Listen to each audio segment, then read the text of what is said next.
નમસ્તે વિદ્યાર્થી મિત્રો, ધોરણ 10 વિષય વિજ્ઞાન ચેપ્ટર 5 તત્વોના આવર્તનીય ગુણધર્મ, જેમાં અત્યાર સુધીમાં આપણે તત્વોના કેટલાક મહત્વના ગુણધર્મો વિશેની ચર્ચા કરી કે સામાન્ય રીતે તત્વોનું વર્ગીકરણ દર્શાવવા માટે ઘણા બધા વૈજ્ઞાનિકોએ પ્રયત્ન કર્યો.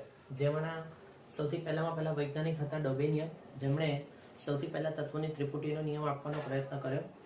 પણ કેટલાક તત્વો માટે સાચું હતું, જેમાં એવું આપણે જોયું કે 3 તત્વો લેવામાં આવે અને તેમને પરમાણુ ભારના ચડતા ક્રમમાં ગોઠવીએ તો પહેલા અને છેલ્લા તત્વના ભારની સરેરાશ એ વચ્ચેના તત્વના ભાર જેટલી જોવા મળતી હતી. પરંતુ દર વખત એવું શક્ય ન બન્યું અને એટલા માટે એમનો નિયમ એ અસ્વીકાર્ય બન્યો. ત્યારબાદ ન્યુલેન્ડ નામના વૈજ્ઞાનિક આવ્યા, જેમનો મહત્વનો ફાળો એ હતો કે એમણે અષ્ટકનો નિયમ રજૂ કર્યો અને એમના મત અનુસાર આપણે એવું કહી શકીએ કે સામાન્ય રીતે દરેક 8મા તત્વે તત્વોના ગુણધર્મમાં પુનરાવર્તિતતા જોવા મળે છે. અને એટલે આપણે એવું કહી શકીએ કે તત્વોને સંગીતના સૂરોની જેમ, એટલે કે સા રે ગ મ પ ધ ની અને ફરી પાછો સા શબ્દ આવશે ત્યારે એના ગુણધર્મોમાં પુનરાવર્તિતતા જોવા મળશે. આ બાદ અગત્યની વસ્તુમાં આપણે જોયું ન્યુલેન્ડ, પછી દમિત્રી, મેન્ડેલિફ નામના વૈજ્ઞાનિક, જેમણે આવર્ત કોષ્ટક માટે કેટલીક મહત્વની બાબતોની વાત કરી અને તેમનો આવર્ત કોષ્ટક એ આપણે એવું જોયું કે સૌથી વધારે મહત્વનો હતો, ઉપયોગી દેખાતો હતો. જેમાંની કેટલીક બાબતોમાં આપણે એવું જોયું સામાન્ય રીતે કે એમણે 63 તત્વોને વર્ગીકરણ દર્શાવેલું હતું. ત્યાર પછી એમણે જે તત્વોની ગોઠવણી કરેલી તેમાં તત્વોના પરમાણુય ભારને એ લોકોએ ચડતા ક્રમમાં ગોઠવેલા હતા, એટલે એમાં પરમાણુ ભારને ધ્યાનમાં લેવામાં આવ્યા હતા. હવે આપણે અહીંયા મેન્ડેલિફની વિસંગતતા વિશે વાત કરીશું. મેન્ડેલિફના નિયમની વિસંગતતા. સૌથી પહેલી વસ્તુની વાત કરીએ તો મેન્ડેલિફના નિયમની વિસંગતતાની વાત કરીએ તો વસ્તુ એ છે કે એમણે કેટલાક તત્વોના અંશતઃ પરમાણ્વીય દળ ઓછા હોવા છતાં અંશતઃ વધારે પરમાણ્વીય દળ પછી તેમને મૂકવામાં આવ્યા. એટલે કેવા શું માંગે છે? આપણે એવું કહી શકીએ કે સામાન્ય રીતે જે તત્વો છે એના પરમાણ્વીય દળના ચડતા ક્રમમાં આપણે તત્વોને ગોઠવેલા હતા. તો અહીંયા તમે એવું જોઈ શકો કે દાખલા તરીકે મારી પાસે કોબાલ્ટ જે તત્વ છે એનો પરમાણ્વીય દળાંક અને આપણે એવું કહી શકીએ નિકલનો પરમાણ્વીય દળાંક, એના પ્રમાણે જોવા જઈએ તો અહીંયા આનો પરમાણ્વીય દળાંક છે 58.7 U અને કોબાલ્ટનો પરમાણ્વીય દળાંક છે 58.9 U. તો આપણે સમજી શકીએ છીએ કે પરમાણ્વીય દળાંકના સંદર્ભમાં જોવા જઈએ તો પહેલા નિકલ આવવો જોઈએ અને પછી એના કરતા વધારે પરમાણ્વીય દળ કોબાલ્ટનો છે, એટલે કોબાલ્ટ એ નિકલ પછી આવવો જોઈએ. પણ તેના ગુણધર્મને આધારે કોબાલ્ટને પહેલા મૂકવામાં આવ્યું અને નિકલને પછી મૂકવામાં આવ્યું. આવું જ કંઈક ટેલ્યુરિયમ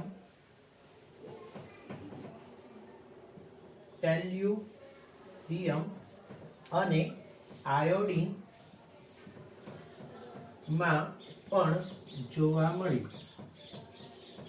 ફરીથી આપણે એવું કહીએ છીએ કે આવર્ત કોષ્ટક માટે મેન્ડેલિફમાં જે મહત્વનો આવર્તનનો નિયમ હતો તે એવો હતો કે તત્વોને તેમના પરમાણુ ભારના ચડતા ક્રમમાં ગોઠવવામાં આવેલા. એટલે જેનો પરમાણુ દળાંક ઓછો હતો, પરમાણુ દળ ઓછો હતો એને પહેલા મૂક્યો, પછી જેના પરમાણુ દળ વધ્યા તેને ક્રમમાં આગળ ગોઠવ્યા.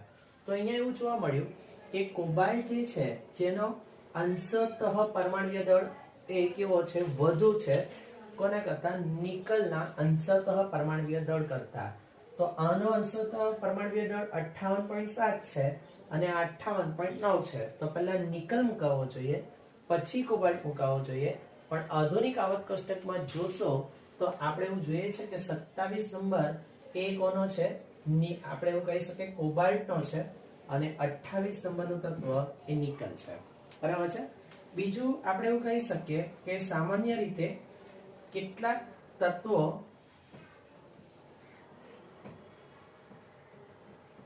ના સ્થાન ખાલી છોડી દેવામાં આવ્યા. આપણી પાસે જે તત્વો મળ્યા એમાંથી કેટલાક તત્વો છે એના સ્થાન કેવા છોડી દીધા? ખાલી છોડી દીધા. બરાબર છે. જેમના પરમાણુય દળાંક વિશે કોઈ માહિતી નહોતી તેમ છતાં એમના પરમાણુય સ્થાન કેવા છોડી દેવામાં આવ્યા? ખાલી છોડી દેવામાં આવ્યા. જેને શોધ પછીથી થઈ. દાખલા તરીકે આપણે એવું કહી શકીએ કે એકા એલ્યુમિનિયમ એટલે કે એલ્યુમિનિયમ પછીનું તરતનું તત્વ એટલે ગેલિયમ. તો આપણે ગેલિયમ જે છે એને એકા એલ્યુમિનિયમના નામથી ઓળખાવીએ છીએ. બીજું આપણે એવું કહી શકીએ એકા સિલિકોન તરીકે જર્મેનિયમ ને લેવામાં આવ્યું. જર્મેનિયમ ને લીધું. તો આપણે એવું કહી શકીએ કે આ જે તત્વો છે એ જે શોધાયા તો એકા એલ્યુમિનિયમ એટલે આપણે એવું કહી શકીએ કે ગેલિયમ. ગેલિયમની સંજ્ઞાની રીતે આપણે વિચારીએ તો આપણે એવું કહી શકીએ કે Ga તરીકે દર્શાવાય. અને એકા સિલિકોન એટલે સિલિકોન પછીનું તરતનું તત્વ એટલે આપણે કહી શકીએ જર્મેનિયમ તરીકે એને ઓળખાવી શકાય. તો આવા કેટલાક તત્વો કે જેના વિશેની માહિતી આપણી પાસે પહેલેથી નહોતી પણ એમના સ્થાન ખાલી હતા અને પાછળથી એ તત્વો શોધવામાં આવ્યા તો એમના ગુણધર્મો માટે પહેલેથી કંઈક આગાહી હતી અને પછી એ તત્વો શોધાયા.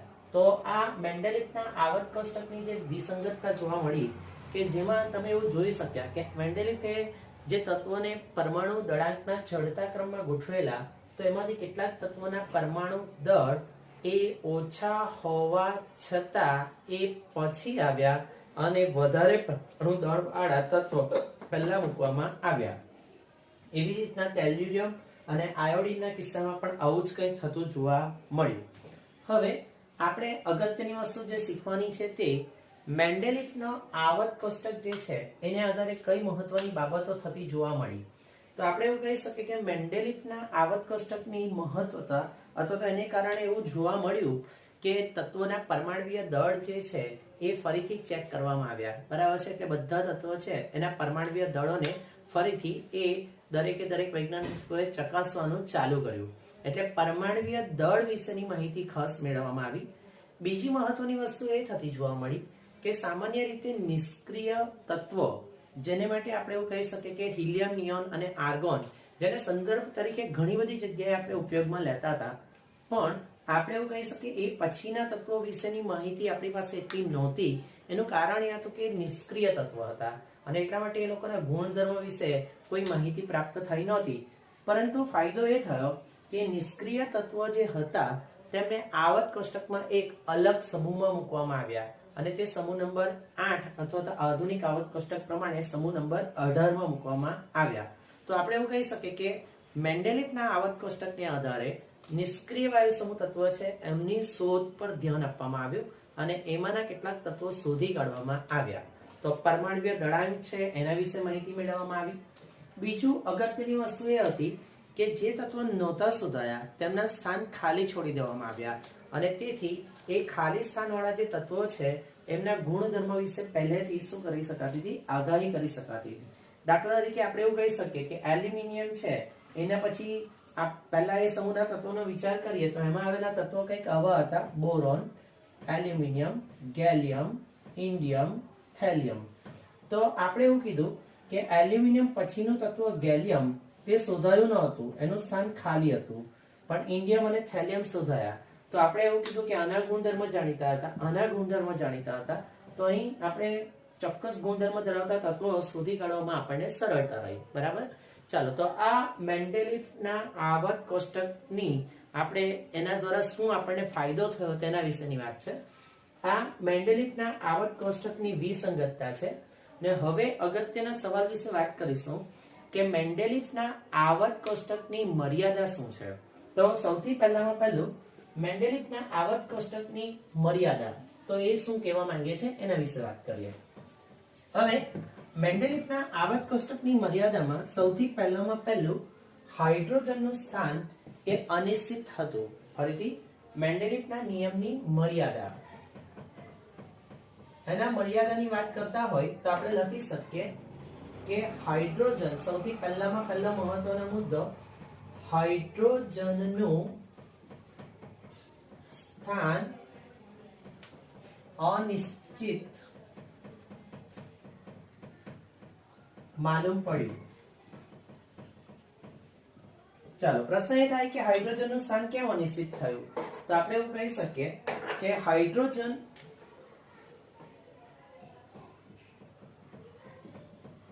ની ઇલેક્ટ્રોન રચના એ આલ્કલી એટલે પ્રથમ સમૂહ ના તત્વ જેવી બાહ્યતમ કક્ષામાં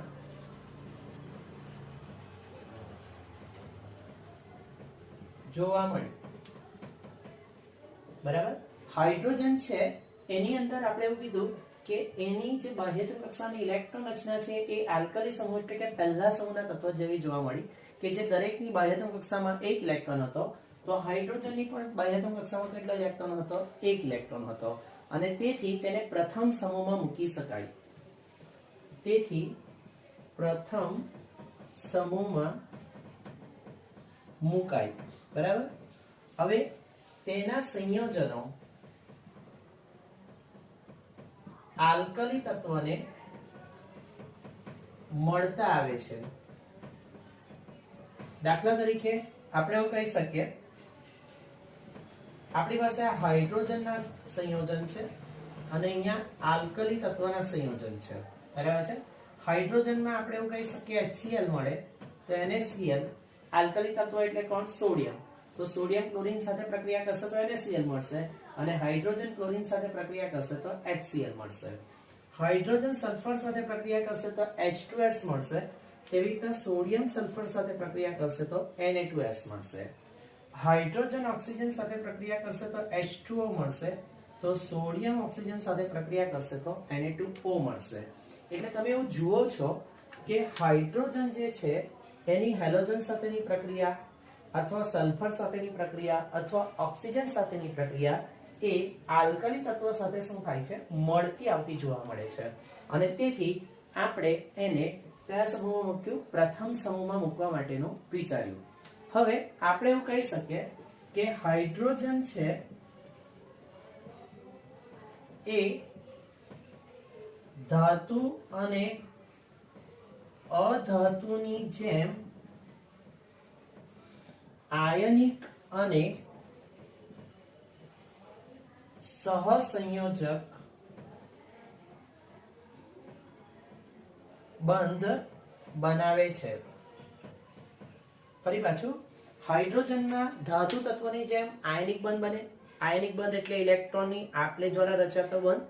અને બીજું એમાં ઇલેક્ટ્રોનની ભાગીદારી દ્વારા સહસંયોજક બંધ પણ બનતો જોવા મળે છે. તો એમાં બંને પ્રકારના બંધ શક્ય છે. આયનિક બંધ પણ શક્ય છે, સહસંયોજક બંધ પણ શક્ય છે. તો એ ધાતુ જેવા પણ ગુણધર્મ ધરાવે છે એમ કહેવાય, અધાતુ જેવા પણ ગુણધર્મો ધરાવે છે એમ કહેવાય. બીજું, હાઇડ્રોજન અધાતુ તત્વ નાઇટ્રોજન, ઓક્સિજન, ક્લોરીન ની જેમ દ્વિપરમાણવીય સ્વરૂપે છે. દ્વિપરમાણવીય સ્વરૂપે એટલે H2 પછી Cl2 અથવા નાઇટ્રોજન પહેલા લખ્યો છે તો N2 પછી O2 પછી Cl2. તો આ લોકોના ગુણધર્મોમાં સામ્યતા જોવા મળે છે. તો આપણે એવું કહી શકીએ જેને કારણે હાઇડ્રોજન હેલોજન તત્વની જેમ અધાત્વીય ગુણ ધરાવે છે. તેથી તમે એને 17મા સમૂહમાં અથવા હેલોજન સમૂહમાં પણ મૂકી શકો.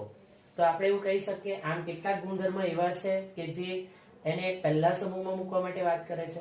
પહેલા સમૂહમાં નહીં મૂકવા પાછળનું કારણ શું હતું અગત્યનું? તો આપણે એવું કહી શકીએ પહેલા સમૂહના બધા જ તત્વો ઘન છે. પહેલા સમૂહના તત્વની વાત કરીએ તો આલ્કલી ધાતુ તત્વ માટે મહત્વનો ગુણધર્મ શું છે? તે ઘન છે, ઘન અવસ્થામાં જોવા મળે.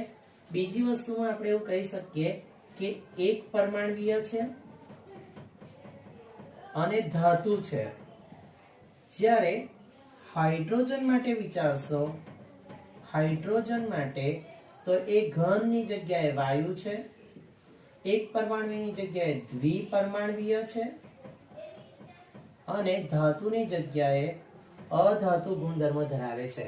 અને એટલા માટે આપણે એવું કહી શકીએ કે આવા ગુણધર્મો કોની પાસે છે? પાછા હેલોજન સમૂહના તત્વો પાસે, કે જે દ્વિપરમાણવીય પણ છે, જે વાયુ પણ છે, જે અધાતુ પણ છે, અને એટલા માટે એને 17મા સમૂહમાં પણ મૂકી શકાય.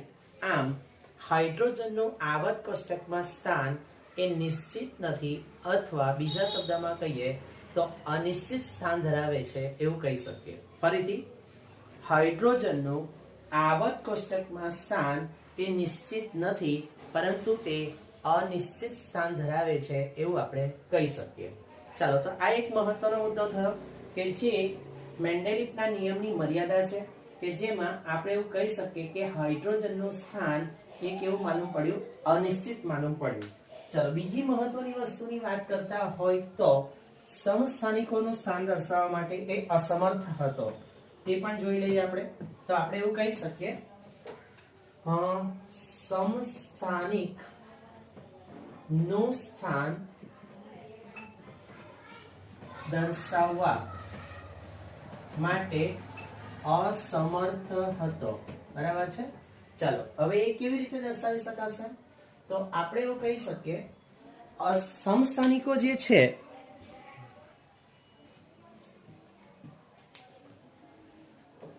તત્વના એવા પરમાણુ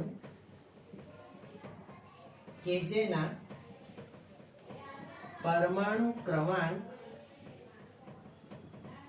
અથવા બીજા શબ્દમાં કહીએ તો પ્રોટોન સમાન હોય, પરંતુ પરમાણુ દળાંક એટલે કે ન્યુટ્રોન જુદા જુદા હોય, તેને સમસ્થાનિક કહે છે. ચાલો, તત્વના એવા પરમાણુ કે જેમના પરમાણુ ક્રમાંક સરખા હોય પરંતુ તેમના પરમાણુ દળાંક જુદા જુદા હોય અથવા તો ન્યુટ્રોન જુદા જુદા હોય, તેમને સમસ્થાનિકો કહેવાય. જેમ કે હાઇડ્રોજનના 3 સમસ્થાનિકો છે, H11, H12 અને H13. જુઓ છો કે બધાનો પરમાણુ ક્રમાંક સરખો છે પરંતુ પરમાણુ દળાંક જુદો જુદો છે.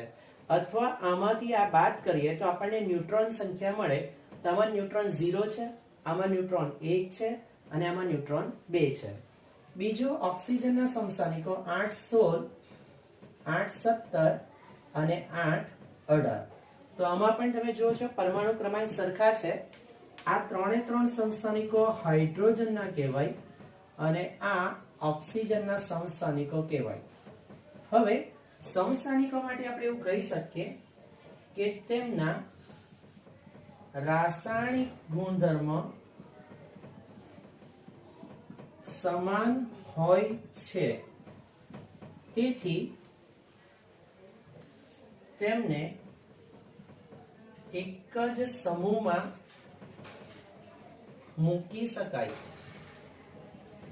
પરંતુ પરમાણુ દળાંક જુદા જુદા હોવાથી તેના આધારે તેની ગોઠવણી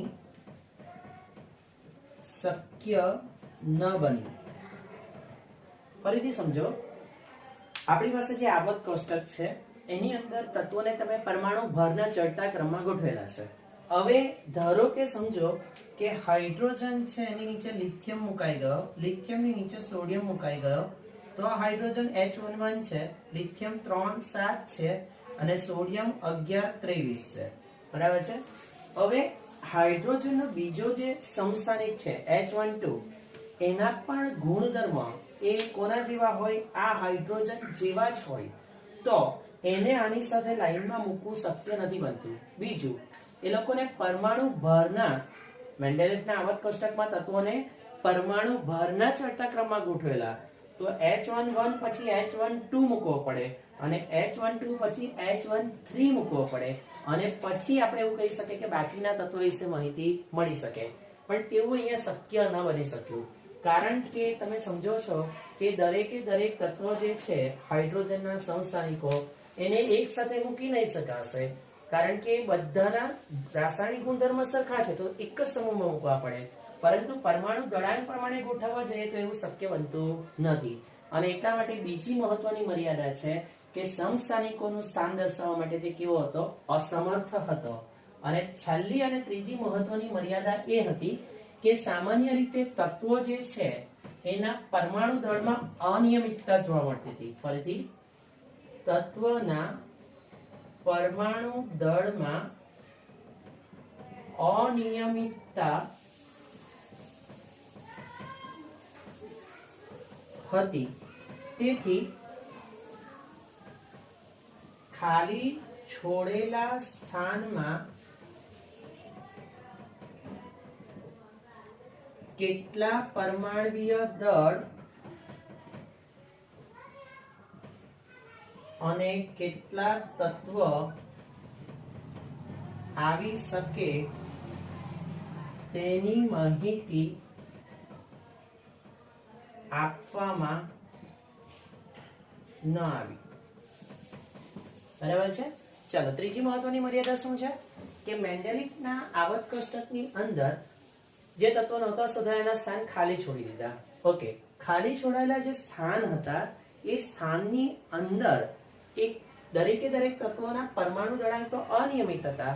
કેમ કે તમે જોયું કે પહેલું તત્વ હતું હાઇડ્રોજન H11, પછી બીજું તત્વ હતું He24, પછી ત્રીજું તત્વ હતું લિથિયમ, તો આપણે એવું કહી શકીએ 3 7, પછી લિથિયમ પછી બેરિલિયમ, પછી બોરોન, પછી કાર્બન જશો તો 6 12 આવશે, આ 5 10 આવશે, આ 4 9 આવશે. તો જુઓ ને, અહીંયાથી આમાં 3 નો ગેપ દેખાય છે, અહીંયા 3 નો ગેપ દેખાય છે, અહીંયા 2 નો ગેપ દેખાય છે, અહીંયા 1 નો ગેપ દેખાય છે, અહીંયા 2 નો ગેપ દેખાય છે. તો માહિતી જ નથી આપણી પાસે કે એ લોકોના પરમાણુ દળાંક કેવી રીતે એક સરખી રીતે વધશે કે નહીં. કેમ કે અહીંયા અને અહીંયામાં ફરક અલગ છે. અહીંયા તત્વોના પરમાણુ ક્રમાંક મેં લાઈનમાં લખ્યા છે, પણ તેમ છતાં પરમાણુ દળાંકમાં કોઈ નિયમિતતા જોવા મળતી નથી. તો આ મેન્ડેલિફના આવર્ત કોષ્ટકની મહત્વની મર્યાદા હતી કે એમાં પરમાણુય દળાંક અનિયમિત રીતે મળે, એટલે જે ખાલી સ્થાન હતા એમાં કેટલા તત્વો આવશે એના વિશે કોઈ આગાહી કરી શકાય નહીં. અને એટલા માટે આના બાદ હવે નેક્સ્ટ લેક્ચરની અંદર આપણે હેનરી મોસેલ નામના વૈજ્ઞાનિકે શોધેલા આધુનિક આવર્ત કોષ્ટક વિશે વાત કરીશું.